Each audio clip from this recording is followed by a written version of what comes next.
여러분 안녕하십니까. 진성호의 융단폭격입니다. 이정미 정의당 대표가 융단폭격 대상자입니다. 이정미 정의당 대표가 오늘 좀 황당한 말을 했습니다. 자, 이정미 대표는 5.18 기념식에 참석하겠다고 밝힌 황교안 자유한국당 대표를 향해서 사이코패스 수준이라고 말했습니다. 자, 황교안 대표는 이에 대해서 문재인 대통령이 막말을 하지 말라고 했다. 그런데도 한국당 보고 막말하지 말라고 할 입장인가 이렇게 가볍게 넘겼습니다만 오늘 이정미 대표의 발언은 좀 셉니다. 제가 소개해드리겠습니다. 이정미 대표는 오늘 오전 TBS 라디오 김어준의 뉴스공장에 출연했습니다. 김어준의 뉴스공장 성향에 대해서는 시청자 여러분들이 다 잘 아실 테고 꼭 이쪽 사람들은 여기만 나가면 자제심을 잃는지 평정심을 잃는지 오버하는 경향이 있습니다. 아무튼 이정미 대표는 이렇게 말했습니다. 폭도 북한군 침투 이야기를 한 사람에 대해서 어떤 징계도 사과도 하지 않고 광주에 내려가겠다는 것은 결국 물병 맞으러 가는 것이다. 그러면서 사이코패스 수준이라는 발언을 했습니다. 자, 이정미 대표는 이렇게 말합니다. 황 대표가 맞아 죽는 한이 있더라도 나는 다시 이 정국과 싸우겠다는 말을 맨날 하는데 아무도 안 때려주니 나 좀 두들겨 패다오라는 것이다. 사이코패스 발언에 대해서 진행자가 발언이 세다, 처리할 생각이 없느냐 이렇게 물어보자 의학적 용어를 말씀드렸을 뿐이다. 타인의 고통에 무감한 상태를 일컫는다고 했습니다. 자, 이정미 대표의 이 말 거의 사이코패스 수준이다. 이 말은 누가 들어도 조금 심한 것 같죠. 하지만 그동안에 저쪽 진영 사람들이 황교안 대표에 대해서 쏟았던 저조린 말들을 생각하면 그 중에 하나일 뿐입니다만 정의당이 아무리 작은 정당이지만 공당의 대표가 라디오에 나와서 공개적으로 이렇게 같은 야당 대표를 공격하는 것은 정말 거시기합니다. 어쨌든 자, 이정미 대표가 이런 말을 한 데에서 황교안 대표는 이렇게 말했다고 합니다. 마침 황교안 대표는 이날 오전 대전 국가핵융합연구소를 방문하고 있었습니다. 기자들이 이 말을 했습니다. 그러자 황교안 대표는 점잖게 말했습니다. 문재인 대통령이 한국당을 향해 막말하지 말라고 했을 때 나는 그동안 막말한 게 누구냐고 말씀드렸다. 저도 더불어민주당으로부터 많은 막말을 들었지만 왜 막말하냐고는 하지 않았다. 문재인 대통령은 지난 13일 이렇게 말했습니다. 막말과 험한 말로 국민 혐오를 부추기며 국민을 극단적으로 분열시키는 정치는 국민에게는 희망을 주지 못한다. 말은 그럴싸합니다만 문재인 대통령이 할 말은 아니죠. 어쨌든 이 발언은 대부분의 언론들이 나경원 원내대표의 달창 발언을 겨냥해서 한 건 잡았다는 듯이 대통령이 이런 말까지 했다고 분석한 경우가 많았는데 정말 문재인 대통령은 일은 안 하고 이렇게 정치적 공격하는 데는 아주 도가 통한 모양입니다. 어쨌든 자, 범여권으로 분류되는 이유를 알겠습니다. 정의당이 야당이지만 범여권으로 분류되는 이유를 알겠습니다. 이정미 대표는 마치 더불어민주당의 대변인 역할을 하는 듯이 보입니다.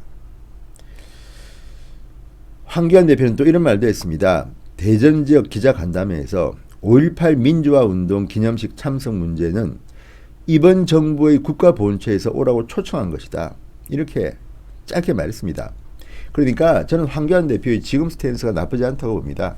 흥분할 필요 없습니다. 오히려 저는 황교안 대표가 이정미의 사이코패스 발언을 듣고는 빵 터졌을 것 같다는 생각도 듭니다. 정말 이 황교안 보고 사이코패스라 그러면 국민들이 어떻게 생각할까요? 지금 황교안 대표는 거의 동네북이 되었습니다. 임종석도 쉽고 유시민도 쉽고 다 쉽습니다. 근데 가만히 들여다보면 묘한 공통점을 발견하게 됩니다. 얼마 전에는 박원순 시장도 씹었습니다. 그 이유는 황교안 대표가 지금 너무 잘 나간다는 겁니다. 그러니까 제1야당 대표로서 굉장히 지금 힘든 처지에 있긴 하지만 잘 싸우고 있다는 평가를 듣습니다. 그리고 지지율은, 자유한국당의 지지율은 어쨌든 쑥쑥 올라가고 있습니다. 리얼미터의 조사에서는 1.6%포인트 차로 민주당과의 격차를 좁혔다는 조사도까지 나왔습니다. 그러니까 저쪽이 뭐 애가 달았다고 할까요? 긴장했다고 할까요? 그리고 또 하나, 요즘 여론조사에서는 너나 할 것 없이 차기 대권주자 지지율이 황교안이 1등으로 나옵니다. 그 다음이 뭐 이낙연, 유시민 순인데, 그러다 보니까 유시민 같은 사람은 황교안을 자꾸 비난합니다. 긁어 넘어집니다. 뭐 광주에 내려오면 눈길도 주지 마라, 뭐 악수도 하지 마라, 뭐 말도 걸지 마라, 뒤돌아 앉아라. 정말 지역 감정을 부추기는 소리를 합니다. 자, 이런 것들을 보면 기사화를 유도하는 겁니다. 황교안 대 유시민의 구도를 만들고 싶은 것이고요.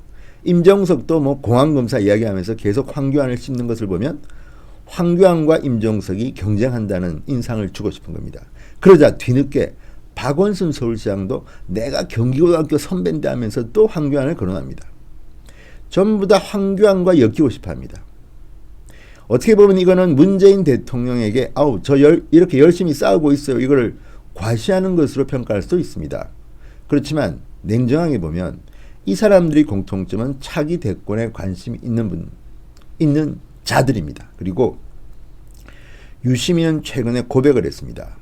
그전에는 정치 절대 안 한다고 했는데 최근에는 내가 만약 정치를 하게 되면 나를 욕해라, 다음 대통령 선거에 나올 수도 있다는 시사를 한 것으로도 해석됩니다. 어쨌든 이렇게 황교안을 잡고 붙들어지는 가운데 이정미 대표가 했다는 것은 이정미 대표도 이제는 심상정이 아니라 정의당 대통령 후보는 나다, 이렇게 한번 과시하고 싶은 것일까요? 아무튼 황교안, 너나 없이 황교안하고 같이 놀고 싶어서 안달이 난 것 같습니다. 그거는 아주 정치적으로는 당연한 해석이 될 수가 있습니다. 그렇지만 황교안 대표도 말했지만, 아니 내가 사이코패스? 그냥 빵 터질 겁니다. 그리고 그럼 문재인 대통령은 뭔가? 이런 의문이 나옵니다. 막말이나 이런 것들이 단순히 표현 하나의 실수 또는 표현 하나가 과했다고 해서 평가가 나오는 것은 아닙니다. 그보다 더 문제는 국민들의 가슴을 헤어 파고 국민들에게 염장질하고 사실과 다른 말로 국민들을 호도해서 대한민국을 위기에 빠뜨리는 발언들입니다. 그게 더 나쁩니다. 말 한 번 강하게 했다, 그런 말들은 사실은 이해찬 대표가 가장 많이 한 사람 중 한 명 아닙니까? 어떻게 제1야당을 보고 도둑놈들이라고 합니까? 그래 놓고 협치를 운운합니까? 정말 사이코패스, 도둑놈들, 뭐 더 심한 말도 했던 자들이 지금 나경원 의원 말실수 한번 한 거 가지고 지금 꼬투리 잡아서 그거로 계속 먹고 삽니다. 이 일은 할 생각 안 하고 지금 버스 파업 때문에 얼마나 많은 정부 여당의 무능이 노출되었습니까? 이런 데 대한 기사보다는 단어 하나 가지고 나경원을 공격하고 올해도 울겨 먹습니다. 정말 징합니다. 어쨌든 저쪽 좌파, 진보 좌파 진영은 이런 걸 참 잘합니다. 우리는 점잖아서 그런지 너무 부드럽습니다. 사실 이정미의 사이코패스는요, 황교안 대표는 그냥 껄껄껄 웃고 넘기시고 그 아래에 있는 많은 공격수들이 달라붙어야 되는데 별로 그런 것 같지도 않고 또 기자들이 써줄 것 같지도 않고 참 지금의 언론 환경이 안타깝습니다. 어쨌든 오늘 황교안 대표는 아마 껄껄 웃었을 겁니다. 황교안이 사이코패스라니 정말 개가 웃습니다. 진성호의 융단 폭격이었습니다. 여러분 감사합니다.